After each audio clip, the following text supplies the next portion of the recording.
السلام عليكم ورحمة الله وبركاته. أصحابتك وحنا جنال كمر كلا سود وهذا أدي هذا أمهات سنتهين مقال كان وحنا مانتين أنا وجه الله سومالي كلا أو كنا الجبل كمينيسوتا أو مانتا حيرلاليه جود الجبل كمينيسوتا ودعوة كسو أوجي يدور لجو أدين أيو لعجيه دينا عن ميديكيد كاللوجو تلاجلي dadka baahiyaha gaarka ah qaba iyo dadka da'da ah ee xanuunsan in guryahooda loogu tago oo lagu taageergareeyo adeegyada ay u baahan yihiin loo qabto ama isbitaalada la geeyo in lacagihii Medicaid-ka ay bixinayeen ay musuqmaasuqeen. Haddaba xeeralyaha guud ee gobolka Minnesota Keith Ellison maanta waxa uu dacwad ku soo oogay ilaa iyo 5 qofood oo lagu eedeynayo inay musuqmaasuqeen lacag gaaraysa 10 milyan oo dollar taasi oo lacagihii Medicaid-ka oo ay adeegyo been oo aysan dadkaasi guryahooda loogu tagayo adeegyadii loo baahnaa in loo qabto ay ahayd aysan u qabanin isla markaana lacagihii ay soo dirsadeen sidaasina lacagihii ay ku qaateen. Marka Keith Ellison xeeralyaha guud ee gobolka Minnesota ayaa waxa uu sheegay in 2 case ay u kala qaadeen arrintan saaka markii uu ku dhawaaqay dacwadahan. Dacwadda koobaad waxaa lagu eedeynayaa 2 qof in ay musuqmaasuqeen lacag ka badan ilaa iyo 9 milyan oo dollar oo lacagihii Medicaid-ka ahaa. Waxaa 2 qof ee ugu horeysay la kala yiraahdaa labaduba waa Soomaali. Waxaa la kala yiraahdaa Cabdifataax Yuusuf iyo waliba Luul Axmed. waxa ay qiyaaneen barnaamijka Medicaid iyagoo samaystay shirkad la yiraahdo Promise Health Services LLC. waxana uu Keith Ellison xeeralyaha gobolka Minnesota uu sheegay in ay shirkadan Promise ay sheeganaysay in ay adeeg dadka guryahooda ay ku siiso laakiin waxa uu yiri wax xafiis ah oo ay ku shaqeeyaan muddo sanado ah ma aysan lahayn sidaa darteed mailbox ayay lahayn mailbox ay iska samaysteen halkaasi ayaa waraaqaha ugu soo dhici jireen laakiin wax xafiis ah maba aysan lahaynba. sidoo kale baarayaashu waxa ay sheegeen in dadka arrintan kula jiray ay heleen lacag Medicaid oo aad u fara badan isla markaana sidoo kalena lacagahaasi ay soo biilgareysan jireen iyagoo aan wax adeeg ah aan qabanin.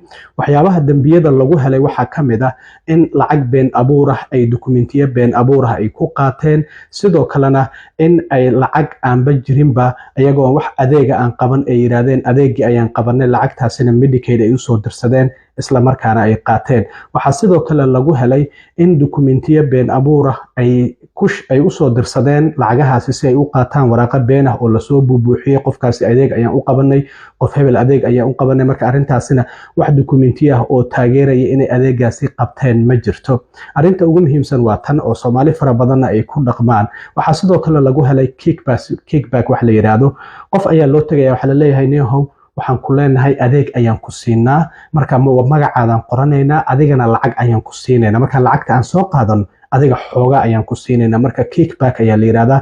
dadkaasina marka iyagana nafsad ahaantooda kickback ayay heleen dad ayaa magac beena loo qoray oo la yiri dadkan ayaan adeeg siinaa sidaa darteedna dadkaasina agensiga ayaa marka lacag ku qaadanayay inay agensiga ay hoos yimaadaan dadkaasi ay iska dhigayeen oo qof agensiga oo caawiye ah oo isla markaana adeeg la siiyo laakiin lacag kickback ayaa la siinayay magacooda ayaa lacag lagu qaadanayay.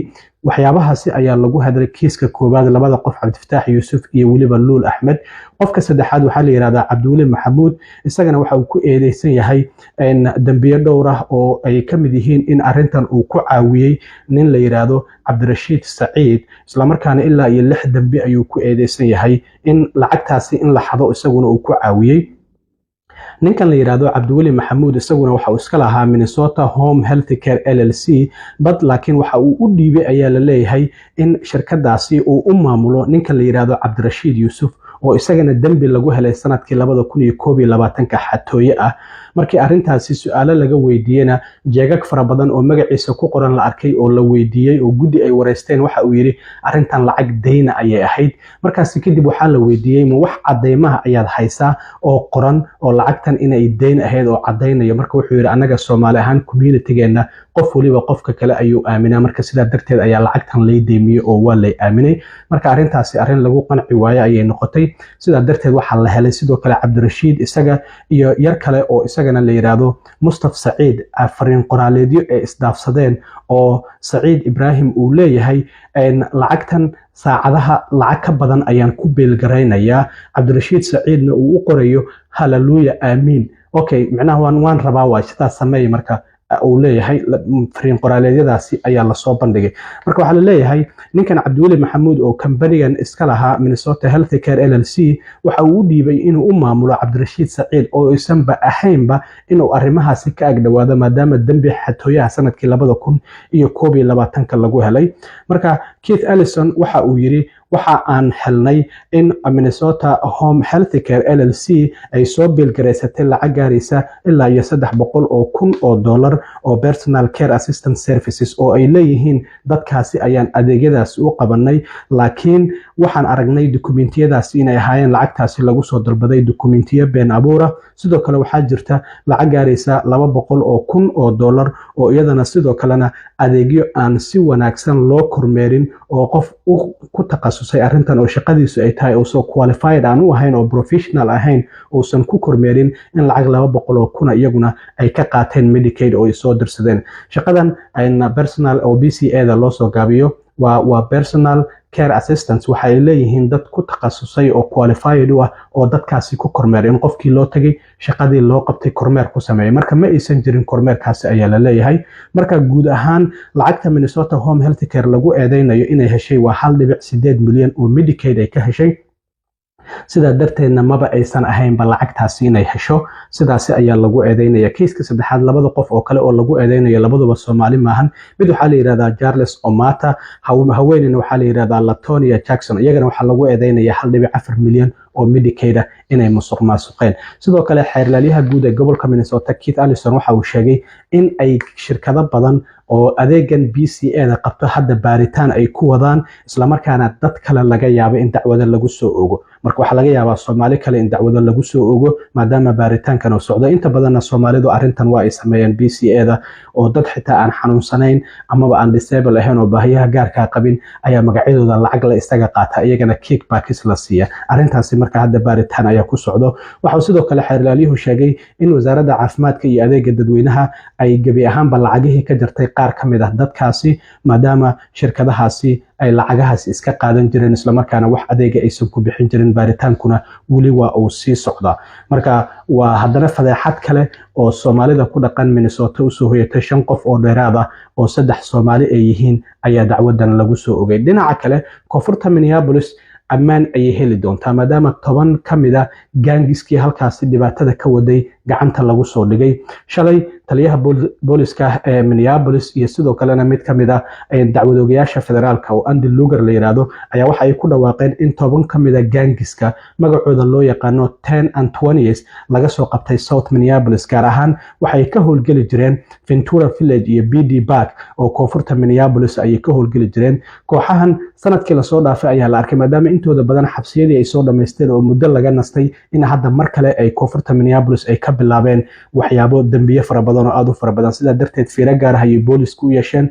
10kan gaangiska wax Soomaaliya kuma jiraan, waa kuwan magacyadooda, da'dooda iyo dambiyada ay ku eedeysan yihiin. laakiin waxyaabaha ay ku eedeysan yihiin waxaa ka mid ah daroogo inay dadka siinayeen, hub sharci darra inay haysteen, daroogo waliba noocyo kala duwan oo cocaine iyo meth ay sugi jiraan.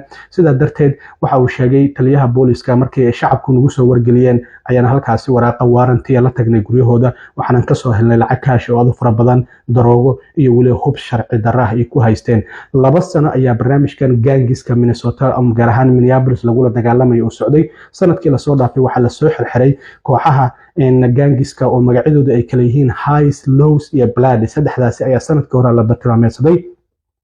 haddana kooxdan gaangiska oo la yiraahdo 10 and 20s ayaa 10 ka mid ah gacanta lagu soo dhigay oo iyagana maxkamad ama dacwad lagu soo oogi doona. hadda waxa uu leeyahay marka taliyaha booliska 70 ayay gaarayaan gaangiska aan gacanta ku soo dhignay 2 sano oo howlgalkan aan wadnay. marka Minneapolis waxay u muuqataa in inta badan dambiyadii dilka, dhaca, boobka iyo waliba afduubka gawaarida dadkooda ay wataan la afduuban jiray ee hadda ka soo yaraanayso maadaama inta badan dambiilayaashii Minneapolis dhinacyadeeda kala duwan ka howlgeli jiray oo magacyadaasi kala lahaa Highs, Lows, Bloodies iyo hadda kuwan la soo qabtay oo 10-20s la yiraahdo in laga nasan doono markii Minnesota inta badan laga soo qabtay kooxahaasi gaangiska. aad iyo aad u mahadsantiin asxaabta. intaan mar kale kulmi doono waa saaxiibkiin Cilmi Waaro idin la sida iyo nabadgelyo.